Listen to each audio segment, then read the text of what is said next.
O nosso Estado não cria medidas que visem, que garantam que essa pessoa pode tentar ir fazer os seus tratamentos sem ter, e descansado, sem ter uma perca salarial, porque infelizmente está com aquela doença, porque é uma doença que infelizmente afeta muitos bombeiros e nós no regimento, porque eu também sou do regimento como o Ricardo, temos tido alguns colegas que têm falecido por esse tipo de doenças e ainda em idade ativa. Todos nós estamos sujeitos a isso, os bombeiros estão um bocadinho mais que os outros.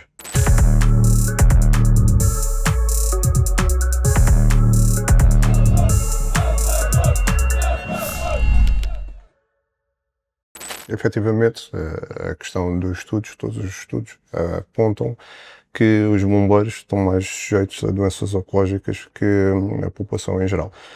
Apesar de que os bombeiros também poderão ter aqui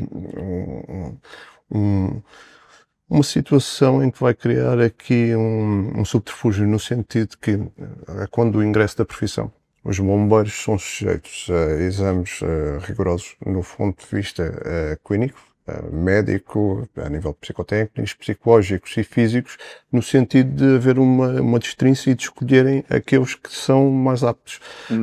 Contudo, os bombeiros, no âmbito da sua atividade, estão expostos a uma panóplia, nomeadamente de produtos de combustão, entre tóxicos e carcinogénicos, que depois todos os estudos que nós verificamos realmente diziam que havia risco acrescido e um efetivo de maior índice que a população em geral. O que é que acontece muitas das vezes com a questão do cancro? É que é uma doença latente. Isto é, eu hoje estou exposto a um carcinogénico, mas poderá só se manifestar daqui a 10, 20, 30 ou 40 anos. O que é que acontece? Depois é difícil fazer o nexo causal entre a exposição e realmente o cancro que aparece. Quando se calhar os bombeiros iam para a reforma aos 50 anos, esse cancro ia aparecer na idade da reforma. Agora, com o aumento da idade da reforma, o que se tem verificado é que cada vez mais ao serviço, infelizmente, temos casos de colegas com cancro. Já agora, voltando aqui um bocadinho atrás em abono da verdade, na alteração legislativa de 2019, no decreto N 86, o legislador já previa que aos 50 anos o bombeiro podia pedir a alteração de funções para sair daquelas funções mais exigentes fisicamente para outro tipo de funções de apoio, sendo que aos 55 anos, se o bombeiro solicitasse essa alteração de funções, teria que lhe ser concedida poder, contudo, ser retirado do corpo de bombeiros. É assim, nós, como o Ricardo também frisou, isto é de uma injustiça brutal. Depois de 30, 35 anos de serviço efetivo em que nos pomos ao risco e, independentemente, a Segurança, Saúde e Higiene no Trabalho gosta de falar em medidas de mitigação e bem, não é? Temos que cada vez mais nos proteger e adotar quer comportamentos, quer a utilização de equipamentos de proteção individual que vão reduzir o impacto. Na profissão de bombeiro, nós trabalhamos com o imponderável em ambientes caóticos, imprevisíveis e que muitas das vezes temos que executar as nossas funções com dano. Eu, se for para um incêndio, lá está, estrutural, numa habitação, em que eu tenho uma temperatura acima dos 65 do sol, de 200, 300, 600 graus, e que tenho uma vítima prostrada no sol, eu vou ter que retirar lá como conseguir. Não vou adotar, efetivamente, os comportamentos adequados para a movimentação manual de cargas. Eu vou ter que tirar de lá aquela vítima com prejuízo próprio. Exato. Porque eu vou ter que lá tirá-lo em posições ergonómicas desfavoráveis. Agora, o que eu quero é salvar aquela vida. Assim como num acidente com encarcerados, em que as viaturas às vezes ficam nas posições que ficam, completamente formadas, em que os nossos equipamentos chegam a pesar 20, 30 quilos, eu vou ter que retirar de lá as pessoas com dano próprio. E isso devia ser assumido e ser compensado. Não é compensado que, olha, aos 50 anos pedes para executar outro tipo de funções, aos 55, se quiseres, a gente mete a fazer funções que não têm nada a ver com o corpo dos bombeiros, porque não é correto. E também é uma questão que se coloca. Será que os corpos de bombeiros têm a capacidade para absorver esse efetivo acima dos 50 anos? Eu vou falar no caso do Regimento de Sapadores Bombeiros de Lisboa, que é a realidade que tenho mais presente, mas penso que isto possa ser extrapolado para outras corporações do país. Nós daqui a 3, 4 anos vamos ter mais de 400 bombeiros, entre os 50 e os 60 anos. Estamos a falar num efetivo de pouco mais de 1000 homens. Haverá capacidade da organização do Corpo de Bombeiros absorver estas pessoas para funções de segunda linha? Quer-me parecer que não. Isto o que é que vai fazer? Vai fazer com que haja cada vez mais absentismo, mais acidentes de trabalho, mais situações de baixas clínicas, e quem vai ficar prejudicado vai ser a corporação, vai ser a população para a qual prestamos socorro, vai ser propriamente a entidade patronal, as câmaras municipais, que vão-se quase aqui substituir à Caixa Geral de Apresentações, à Segurança Social, que vão lá ter esse efetivo, que não vão conseguir prestar o trabalho para o qual lá estão, e não há abertura para haver a regeneração, com a entrada de novos elementos, com outro vigor, outra aptidão física que efetivamente é necessário para desempenhar as funções. Exatamente como a gente tem falado já noutros podcasts. O Ricardo deu aqui um exemplo, que é o do Regimento de Lisboa, em que daqui a 2, 3 anos, 40% do efetivo está acima dos 50 anos. E isto é preocupante porque vais desgastar os mais novos que lá estão, vais sobrecarregá-los com trabalho que eles vão ter que fazer pelos mais velhos, porque por mais que os mais velhos queiram, já não vão ter ou seja, a capacidade física de fazer como faziam quando tinham. Às vezes a cabeça quer, o corpo é que já não responde. E então a longevidade também desses membros mais novos também vai ser mais reduzida. Vai começando a decair tudo. E aquilo que o Ricardo acabou de dizer, repara, o governo muitas vezes pensa assim, se eu faço estas medidas bombeiros, vamos criar um peso sobre a Caixa de Apresentações ou a Segurança Social. Estamos a falar num universo que não chegamos a 3.000. Não há peso nenhum. Até porque a proposta da SNBS em nada põe em causa a sustentabilidade da Segurança Social. Porque nós estamos a pedir os 30 anos de serviço, mas com a valorização do tempo de serviço que havia antigamente, em 30%, o que faz que ao fim de 30 anos de serviço tu terás 39 anos de descontos, mas terás que pagar esses 9 anos. Por isso não haverá qualquer prejuízo para a Segurança Social. E agora repara, se eles não aceitam, como o Ricardo disse bem, tu estás a ter pessoas que estão a ter baixas, prolongadas, por doenças, por aquilo e pelo outro, que vão estar na mesma a ter que suportar esses vencimentos e esses salários, porque pronto, é uma obrigação que tem a CGE, ou seja, na realidade é a mesma coisa. Os municípios, e eu até falo por Lisboa, porque já temos estas conversas com Lisboa, porque também é uma preocupação que o município de Lisboa tem, é o envelhecimento do seu corpo de bombeiros. Por mais que eles queiram repor, não podem, porque entretanto vão atingir o limite que têm para a contratação para o corpo de bombeiros, não conseguem escoar o pessoal que infelizmente já não viu nas condições para poder estar a desempenhar a função, porque a lei não permite e não conseguem contratar. E isto ou é resolvido o quanto antes, ou quando se quiser resolver, vai fazer o quê? Vai fazer com que tu tens, por exemplo, 400 bombeiros, por exemplo, em Lisboa, com capacidade de ir embora, terem requisitos para poder ir embora, e depois como é que tu contratas 400 bombeiros para repor? É que tu não podes contratar 400 de uma vez. Pode duplicar, porque esses 400 de uma vez depois vão-se embora todos de uma vez também. Entendes? Ou seja, isto é complicado. Ou seja, não é complicado. Isto seria fácil de resolver se quem faz a política e as leis tivesse esta sensibilidade. Que se calhar até tem. Mas depois não querem aplicar. E isto é o que nos preocupa, porque o SNBS não está a querer nenhum benefício, também está a fazer propostas no sentido de garantir que as corporações conseguem se ir renovando. E neste momento cada vez está mais difícil de encontrar candidatos para entrar, ou seja, seria importante que o diploma da reforma fosse revisto o quanto antes. E agora até pegando aqui um bocadinho numa coisa que o Ricardo falou, que é a parte da gente estar expostos a agentes contaminantes e cancerígenos, há uma coisa que falha, e aqui é em toda a linha a nível nacional, que é a descontaminação nos teatros de operações. O estudo também fala disso. Não há essa preocupação.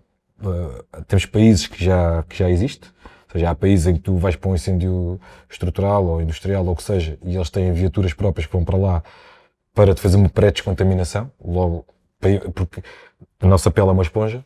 Exato. E então eles tentam fazer uma pré-descontaminação para evitar que nós estejamos muito tempo expostos àqueles produtos.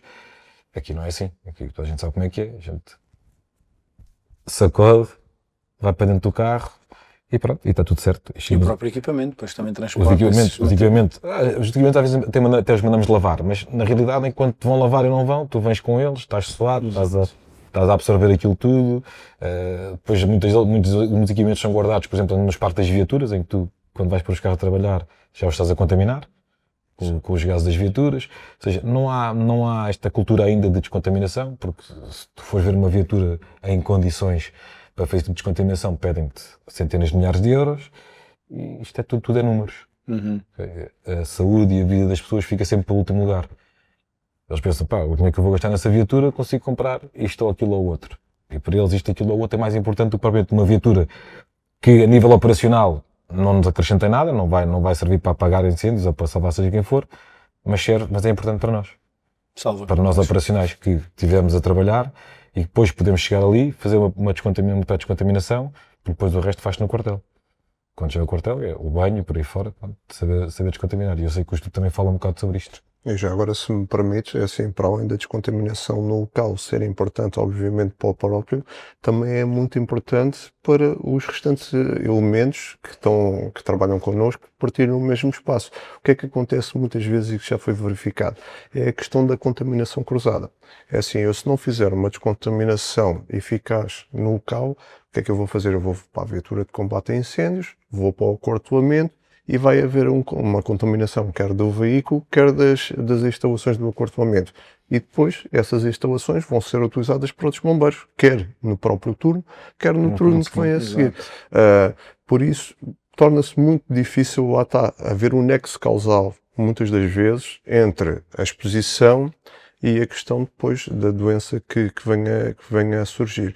Já agora, Bruno, tu ainda há bocado tocaste num ponto que também me ficou na retina, que foi na questão de, sendo que os mais velhos deixam de ter a menor capacidade para o trabalho, menor aptidão física, também vai haver uma sobrecarga naqueles mais novos ou que ainda estão mais aptos, porque, como eu disse anteriormente, efetivamente todos nós estamos sujeitos ao envelhecimento, à doença e todos aqueles comportamentos que depois vão degradar a nossa saúde.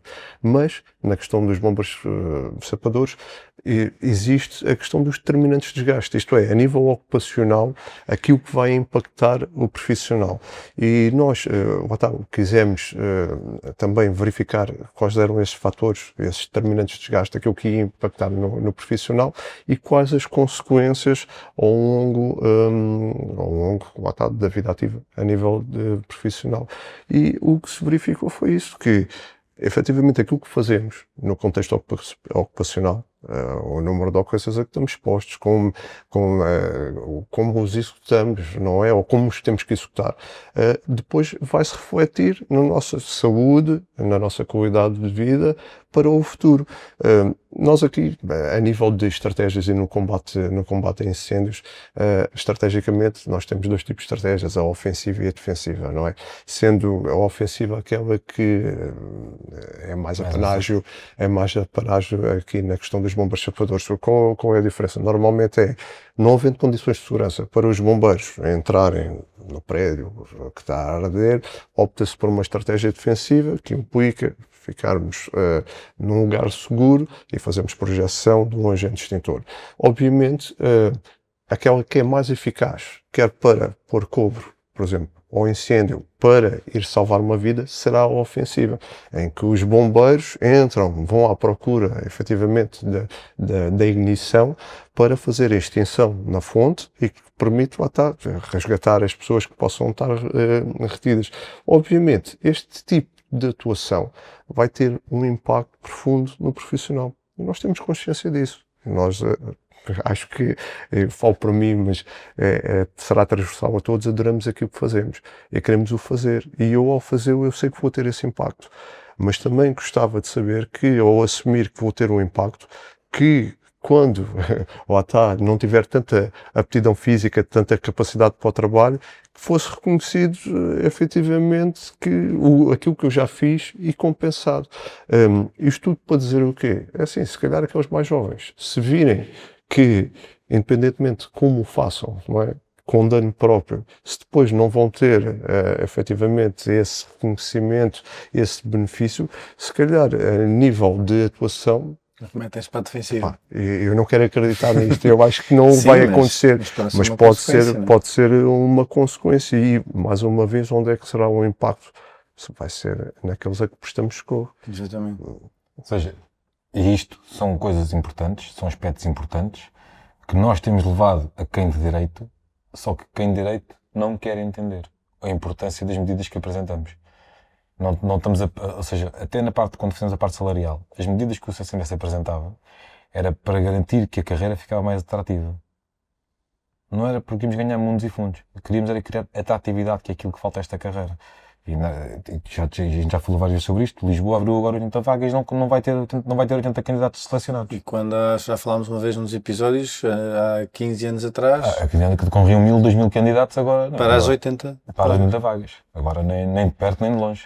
Neste momento ainda estão em fase de seleção, já só há 60 e poucos, ou seja, acabando ainda as provas que faltam fazer, Não vão se preencher calhar, fica metade das vagas preenchidas, e isto é que nos preocupa. Okay? Isto está-nos a preocupar porque nós sempre que fizemos propostas era para melhorar estas situações, tipo haver mais atratividade.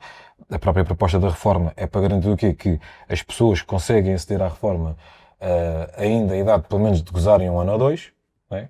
Antes de virem a ter problemas, mas também os próprios municípios conseguirem ir repondo o efetivo com o pessoal mais novo. Exatamente.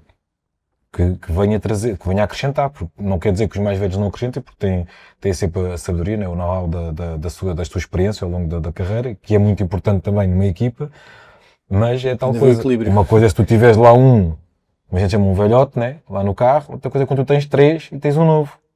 O novo olha para o lado e pensa, pronto, Sou eu. tem que ser eu, porque não há outra hipótese, porque por mais que os mais velhos queiram ajudar, não vão ter a resistência nem a capacidade de durar tanto tempo que tem o mais novo, como é natural. Okay? Tudo bem que isto é uma luta de poderes desigual, né? O governo tem a faca e o queijo na mão. Nós tentamos, através dos estudos que são feitos e da literacia, apresentar propostas e fundamentá-las. O problema é que ninguém quer olhar para isto. Porquê? Pô, vocês temos de dar razão.